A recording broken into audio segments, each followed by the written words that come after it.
नरेंद्र मोदी याद रखना छोड़ूंगा नहीं, चोरी करके तुमने प्रधानमंत्री बना। दोस्तों, राहुल गांधी का ये वीडियो इस समय सोशल मीडिया पर तेजी से वायरल हो रहा है। सुनिए और लाइक कीजिए और साथ साथ अगर शेयर हमें करना भी नहीं इलेक्ट्रॉनिक भूलिए। डेटा मिल जाए, हम साबित कर देंगे कि हिंदुस्तान का प्रधानमंत्री चोरी करके प्रधानमंत्री बना है। नरेंद्र मोदी 25 सीट की मार्जिन से प्रधानमंत्री हैं। इलेक्शन कमीशन हमें पूरी देश की इलेक्ट्रॉनिक वोटर लिस्ट दे, वीडियोग्राफी के रिकॉर्ड्स दे। टाइम लगेगा मगर हम आपको पकड़ेंगे, एक एक करके पकड़ेंगे। इलेक्शन कमीशन ने अपना वेबसाइट बंद कर दिया क्योंकि वो जानते हैं हिंदुस्तान की जनता ने इसी डेटा को लेकर सवाल पूछना शुरू कर दिया तो उनका पूरा ढांचा कोलैप्स कर जाएगा। मुझसे इलेक्शन कमीशन एफिडेविट मांगता है, मुझसे कहता है कि मुझे ओथ लेना है, ओथ लेना है। मैंने पार्लियामेंट के सामने, पार्लियामेंट के अंदर ओथ लिया है। कर्नाटक में सीट चोरी की गई है, एक लोकसभा को हमने जांच करके निकाला है। मैं कह सकता हूं कि एक से ज्यादा सीटें यहाँ चोरी हुई हैं। बीजेपी की विचारधारा इस संविधान के खिलाफ। मेरी बात याद रखना, क्योंकि आप अगर इस पर हमला करोगे तो हम आप पर हमला करेंगे। पिछले चुनाव में हमारे सामने एक सवाल उठा, लोकसभा का चुनाव हुआ, उसके बाद महाराष्ट्र का चुनाव होता है। लोकसभा में हमारा गठबंधन महाराष्ट्र के चुनाव को जीतता है और फिर 4 महीने बाद बीजेपी महाराष्ट्र में विधानसभा जीतती है। आश्चर्यजनक नतीजा था। हमने पता लगाया तो पता लगा कि 1 करोड़ नए वोटरों ने वोट किया विधानसभा में। 1 करोड़ नए लोग जिन्होंने लोकसभा में अपना वोट नहीं डाला था, जादू से ये विधानसभा में वोट डालने निकल आए। और जहां भी ये नए वोटर आए वहां पर बीजेपी चुनाव जीती। हमारे गठबंधन के वोट कम नहीं हुए, जितने हमें लोकसभा में मिले उतने ही हमें विधानसभा में मिले। और सारे के सारे जो वोटर बढ़ाए गए वो बीजेपी के खाते में गए। उस दिन हमने डिसाइड किया कि कुछ ना कुछ दाल में काला है। कर्नाटक में हमारी जो सर्वेस थी, हमारी जो पोलिंग थी,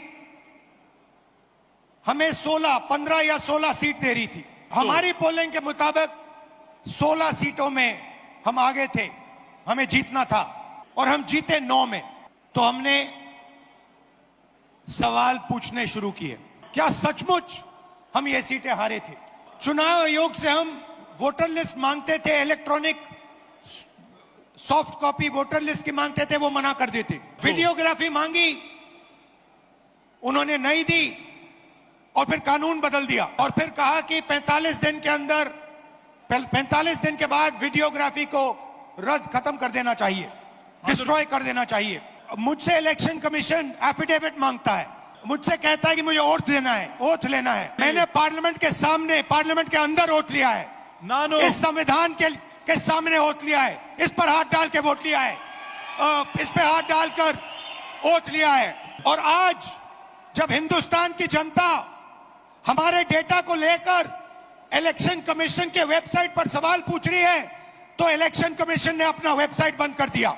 मध्य प्रदेश, राजस्थान, बिहार के वेबसाइट बंद कर दिए हैं क्योंकि वो जानते हैं कि अगर हिंदुस्तान की जनता ने इसी डेटा को लेकर सवाल पूछना शुरू कर दिया तो उनका पूरा ढांचा कोलैप्स कर जाएगा। मैं यहां इस स्टेट से गारंटी देके कह रहा हूं, हमारी मांग है कि इलेक्शन कमीशन हमें पूरी देश की इलेक्ट्रॉनिक वोटर लिस्ट दे, वीडियोग्राफी के रिकॉर्ड्स दे। और अगर ये हमें देंगे तो हम ये साबित कर लेंगे कि सिर्फ 1 सीट नहीं चोरी हुई है और सिर्फ कर्नाटका में नहीं चोरी हुई है, पूरे हिंदुस्तान में सीटें चोरी हुई हैं। इलेक्शन कमीशन बीजेपी का नहीं है, इलेक्शन कमीशन संविधान के लिए काम करता है। और कर्नाटक में सीट चोरी की गई है, एक लोकसभा को हमने जांच करके निकाला है। मैं कह सकता हूं कि 1 से ज्यादा सीटें यहां चोरी हुई हैं। जो कॉन्स्टिट्यूशन का फाउंडेशनल आइडिया है, 1 मैन 1 वोट, इस पर इलेक्शन कमीशन और उसके सारे के सारे अफसर आक्रमण कर रहे हैं। इसका मतलब वो संविधान पर आक्रमण कर रहे हैं, हिंदुस्तान के गरीब जनता पर आक्रमण कर रहे हैं। और मैं उनसे कहना चाहता हूं, अगर आप सोच रहे हो कि आप इस पर आक्रमण करके बचोगे तो फिर से सोचो। टाइम लगेगा मगर हम आपको पकड़ेंगे, एक एक करके पकड़ेंगे। मेरी बात याद रखना, क्योंकि आप अगर इस पर हमला करोगे तो हम आप पर हमला करेंगे। ये हिंदुस्तान की आवाज है। याद रखिए, नरेंद्र मोदी 25 सीट की मार्जिन से प्रधानमंत्री हैं। एक सीट हमने दिखा दी कि चोरी हुई है। 25 सीट वो 35,000 या कम वोटों से जीते हैं। अगर हमें इलेक्ट्रॉनिक डेटा मिल जाए, हम साबित कर देंगे कि हिंदुस्तान का प्रधानमंत्री चोरी करके प्रधानमंत्री बना है। पूरे देश को यह सवाल पूछना चाहिए कि इलेक्शन कमीशन इलेक्ट्रॉनिक डेटा और वीडियोग्राफी क्यों नहीं दे रहा है। मैं लीडर ऑफ ऑपोजिशन हूं, मगर मैं अकेला नहीं बोल रहा हूं। हिंदुस्तान की सारी राजनीतिक ऑपोजिशन की पार्टियां ये सवाल पूछ रही हैं और इलेक्शन कमीशन को एकदम ये डेटा हमारे हवाले कर देना चाहिए। कर्नाटक में जो हमने डेटा निकाला है वो एक क्राइम का एविडेंस है। 6 महीने लगे हमें उस डेटा को निकालने के लिए।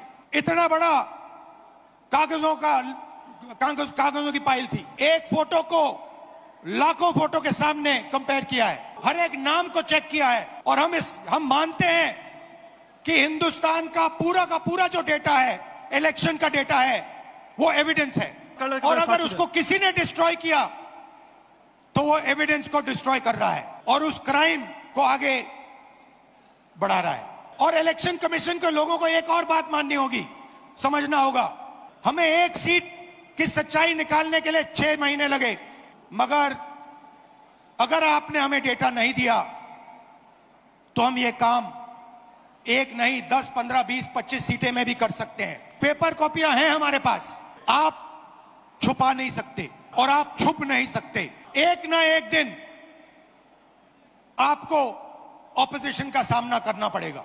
हर ऑफिसर को और इलेक्शन कमिश्नर को यह बात अच्छी तरह समझ लेनी चाहिए। यहां पे एक लोकसभा चोरी की गई है, यह एक क्रिमिनल एक्ट है। कर्नाटक की जनता के खिलाफ एक क्रिमिनल एक्ट है। कर्नाटका की सरकार को इस क्राइम का इन्वेस्टिगेशन करना चाहिए और एक्शन लिया जाना चाहिए। ये जो इलेक्शन कमीशन के ऑफिसर्स हैं जिन्होंने 1000, 10,000, 15,000 लोगों को, फेक लोगों को वोटर लिस्ट में डाला है, इनसे सवाल पूछना चाहिए और महादेवापुरा की सच्चाई निकालनी चाहिए।